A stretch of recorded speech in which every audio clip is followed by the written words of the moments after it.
అంటే దాన్ని బలుపు అంటారు.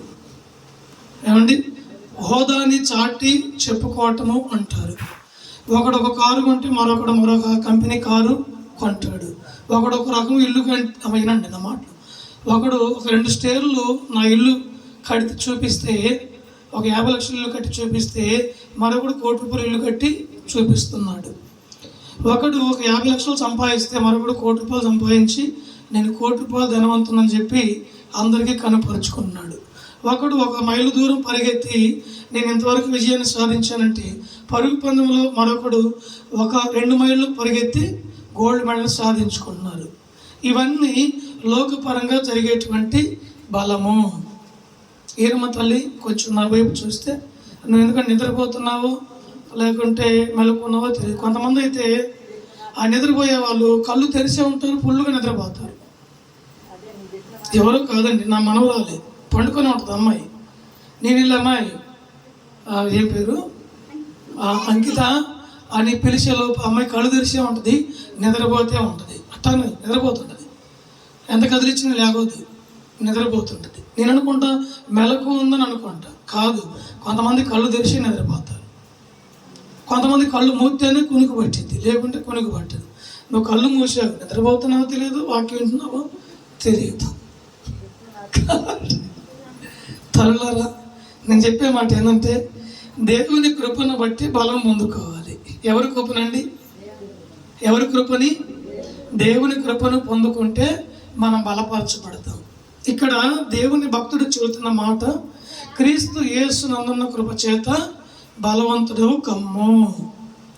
ఎప్పుడైతే ప్రభు కృప వల్ల నీవు బలాన్ని పొందుకుంటావో, సంఘంలో నిలబడతావు, వాక్యం చెబుతావు, పాటలు పాడతావు, ప్రార్థన చేస్తావు, మందిరంలో పనులన్నీ కూడా జరిగిస్తావు. కింద ఉన్న మాట ఏంటంటే, నా వలన ఇన్ని సంగతులను ఇతరులకు బోధించుటకు సామర్థ్యము గల నమ్మకమైన మనుషులకు అప్పగించు. దేవుని నామానికి మహిమ కలుగును గాక. ఒక సేవకుని ద్వారా వాక్యం విన్నా, ఒక సేవకుని ద్వారా పాట విన్నా, ఒక సేవకుని ద్వారా ఆరాధన నేర్చుకున్నా, ఒక సేవకుని ద్వారా ప్రార్థన నేర్చుకున్నా, ఒక సేవకుని ద్వారా ఉపవాస ప్రార్థనలో పాల్పొందిన, ఒక సేవకుని ద్వారా గొలుసు ప్రార్థన, ఏ ప్రార్థన అది?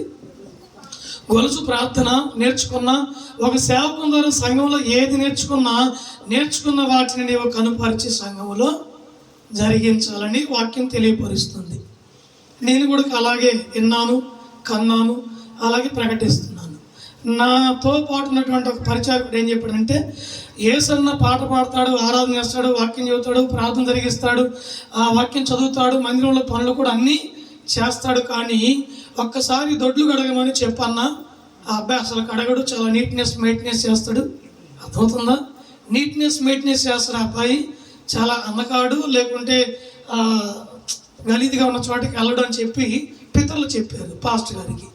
ఆ పాస్టర్ గారు అన్నాడు, అందగాడు ఉన్నారు, బాగానే ఉంది, వాడు మెయింటెనెన్స్ చేస్తాడు, మెయింటెనెన్స్ బాగానే చేస్తాడు, కానీ నేను చెవి తింటాడు రా అని చెప్పి అన్నాడు. లేదన్నా నా చేతి తినడు చెప్పన్నారు. 1 వారం గ్యాప్ ఇచ్చాడు. పొద్దున్నే స్నానం చేసుకోవడానికి వెళ్తున్నా.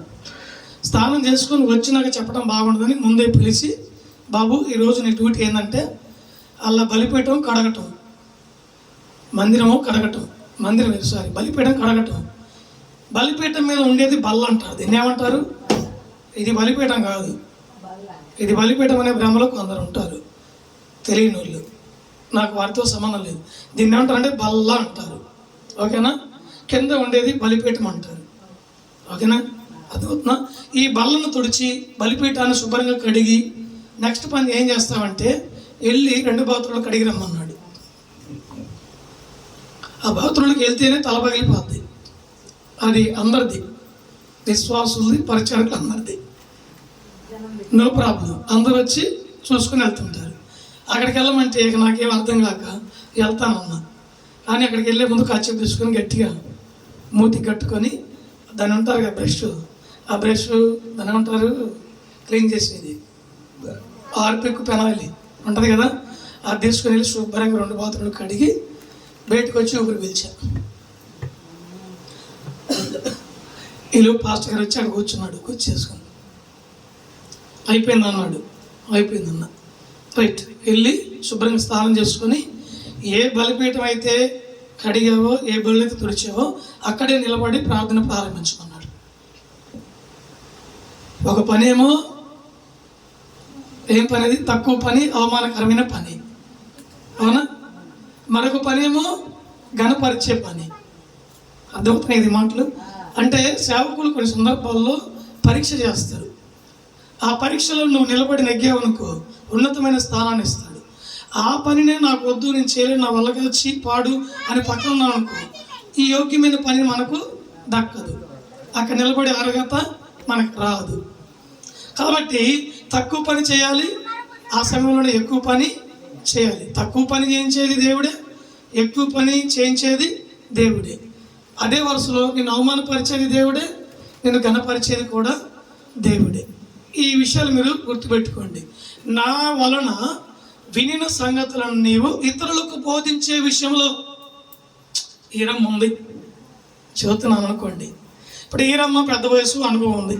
నాకంటే చిన్నదైనా, ఆత్మీయతలో చిన్నదైనా, నేను ఆత్మీయతలో పెద్దవాడిని. ఆత్మీయత అంటే ఏంది? రక్షణ పొందుకునే విషయంలో నేను మీకంటే ముందు, అంటే నేను ఆత్మీయ జీవితంలో పెద్ద, అవును కదా? నేను పెద్దవాడిని. ఇప్పుడు శరీర సంబంధమైన వయసుకు వచ్చేవరకు ఎవరు పెద్ద? ఆ తల్లి పెద్దది, నేను చిన్నవాడిని. ఆ తల్లి అనుభవం అంటే ఏంది? వాక్యం వింటది, పాటలు పాడి ఉంటుంది, ప్రార్థన జీవితం కలిగి ఉంటుంది, కొంతమందికి సలహాలు ఇచ్చి ఉంటుంది, కొన్ని కుటుంబాలు బాగా ఉంటాయి, కొన్ని జీవితాలు సరిచేయబడి ఉంటాయి, ఆమె చెప్పిన మాట ద్వారా బ్రతుకు మార్చబడి ఉంటాయి. ఇలాంటి అనుభవాలు ఉంటాయి కదా. ఈ అనుభవాల్లో ఒక అనుభవం పాస్టర్ గారు చెబుదామని ఆ తల్లికి దేవుడు ప్రేరేపించి నాతో వచ్చి, అయ్యా పాస్టర్ గారు ఈ పని చేయమాకండి, ఈ పని చేయండి అని చెబుతుంది. మంచి మాట అయితే మనం తీసుకోవాలి, అది దారి తప్పించే మాట అయితే మనం పరిశీలన చేసి అది అవునా కాదా అని చెప్పి మనం అయోగ్యమైన మాట అని తెలుసుకొని ఆ మాటను చేయకూడదు. యోగ్యమైంది, ఓకే రైట్, ఈ మాట వలన ఈ యొక్క పని సకాలంగా జరుగుతుంది, ఈ పని వలన సంఘానికి మంచి పేరు వస్తుంది, ఈ పని వలన ఆ తల్లి కూడా కనపరచబడుతుంది, ఈ పని వలన అందరికీ మేలు జరుగుతుంది అని ఎప్పుడైతే ఆ మాట తీసుకొని జరిగిస్తావో అప్పుడు నువ్వు సామర్థ్యుడివి. ఎవరంట?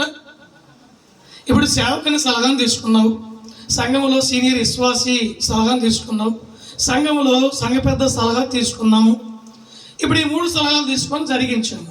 ఇప్పుడు ఈ సామర్థ్యత ఉంటేనా జరిగించేది, లేకుండా సలహా చెప్పినంత మాత్రం నేను జరిగిస్తా చూసుకో అని వెళ్ళి ఇక్కడికి వచ్చి నిలబడితే నోట్లో నుంచి మాట రాదు. వచ్చిద్దమ్మా, అది స్టెబిలైజర్. ఎప్పుడు ఎంత వచ్చిందో తెలియదు. గోడ కానుకో, గోడ సపోర్ట్ చేసుకో, ఓకేనా? అది స్టెబిలైజర్, కరెంట్ లోడ్ అయి ఉంటుంది, నిండా అన్నిటికీ సప్లై చేస్తుంది. కనుక దేవుని బిడ్డలారా, మనము వినిన సంగతులను, నేర్చుకున్న సంగతులను ఇతరులకు బోధించాలంటే సామర్థ్యము కావాలా వద్దా? సామర్థ్యం లేకుండా ఎవరితో నేను ఏదైనా మాట్లాడగలుగుతావా? లేదు. ఈ సామర్థ్యం ఏంటంటే బోధించే సామర్థ్యం. ఏమంటారు దీన్ని? బోధించే సామర్థ్యం. నీవు మందిరంలో నిలబడి వాక్యాన్ని బోధించలేకపోతే, ప్రార్థన చేయలేకపోతే, పాట పాడలేకపోతే, ఆరాధన చేయలేకపోతే, చదివిన వాక్యాన్ని వివరించలేకపోతే నీవు సామర్థ్యము లేని వాడవు, సామర్థ్యం లేని స్త్రీవి. అర్థమవుతుందా తల్లి? కనుక దేవుని బిడ్డలారా, మనం ఏం కలిగి ఉండాలంటే సామర్థ్యము కలిగి ఉండాలి. ఇది 1వ మాట. అర్థమైన ఈ మాటలు అందరూ నిద్రపోవట్లేరు కదా. దేవుని నామానికి మహిమ కలుగును గాక.